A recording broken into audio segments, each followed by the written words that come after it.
দিনের গভীর জ্ঞান অর্জন করার উপায়সমূহগুলো কি জানালে উপকৃত হব? দিনের গভীর জ্ঞান অর্জন করতে হলে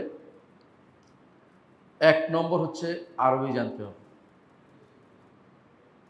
আরবি না জেনে দিনের গভীর, এই জন্য ইবনে তাইমিয়া রাহমাতুল্লাহ নিকট আরবি জানা ফরজ। কারণ আরবি না জানলে কোরআন বুঝবেন না, হাদিস বুঝবেন না। আপনি যত গভীর চিন্তা করেন না কেন, গভীর যেতে পারবেন না। প্রথম আপনাকে আরবি জানতে হবে।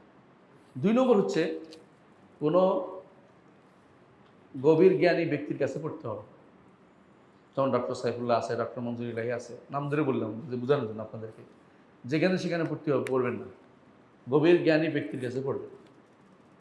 গভীর জ্ঞানী ব্যক্তির কাছে পড়বেন।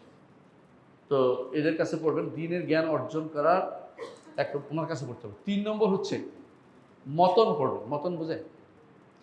মতনগুলি অর্থাৎ আকীদার কিছু মতন আছে, মানে মূল পাঠ। কিছু আছে ব্যাখ্যা গ্রন্থ বিশাল। ব্যাখ্যা গ্রন্থ বিশালে প্রথমে যাবেন না।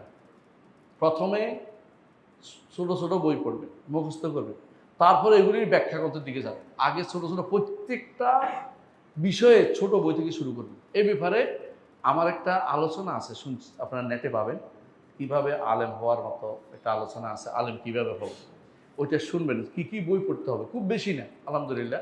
এই বইগুলি পড়ে ফেললে ইনশাল্লাহ আপনি এলমে দ্বীনের সঠিক চর্চা থাকতে পারবেন।